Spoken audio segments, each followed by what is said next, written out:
First, you're going to cast on and crank as many rows as you want with your first color. I chose to do purple.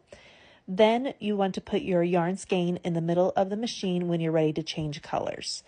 Then you also want to take the end of your working yarn out of the yarn holder and put it on the left side of your 48th needle. This is the white needle on my machine, and this is your last needle. To start your next row, we're going to add in our second color. Mine is pink. You want it all the way down to the yarn holder, and you want it to the left of that white needle and have it catch on the number 1 needle, and then crank as many rows as you want with that yarn. Next, to alternate colors again, take the purple out of the middle machine and replace it with the pink. And I don't even cut the ends. I just keep going back and forth, putting which yarn I'm not working with in the middle of the machine. Place it all the way down into the yarn holder, and again, we start and stop on the left side of that white needle. And this is what helps keep the rows even and keeping the colors from being jagged.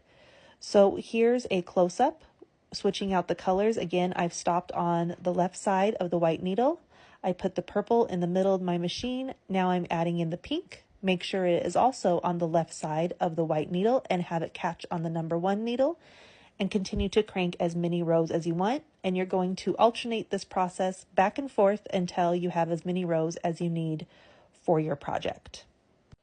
Another thing I like to do as well when I am changing colors is you want to sometimes hold down that yarn a little bit to make sure it's the same tension so it doesn't have a looser stitch when you're changing colors. And so you may need to pull it a little bit to make sure it's a tight tension.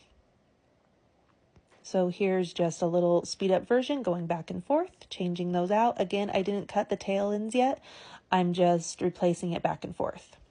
Now the project is off of the machine. We cast it off. You can see how it looks a little jagged, but that's because we have not tied down our yarn. So here's on the inside, I'm just going to cut the tail ends now of my yarn, and then you give it a little bit of a pull, but not too much. You want to keep it around that same tension of your other knit stitches and tie down the tail ends of your yarn.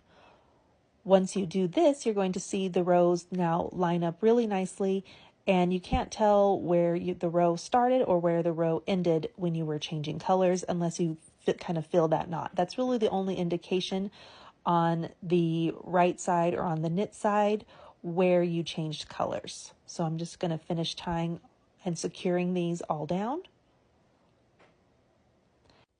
And now when you flip it back right side out, the stripes look really clean and really even without that real jagged edge that we saw when I first took it off the machine, because now everything's to the same tension. If you have any tips on how you like to change colors or make stripes on your circulating machine, I'd love to hear it in the comments. Happy crafting, everyone.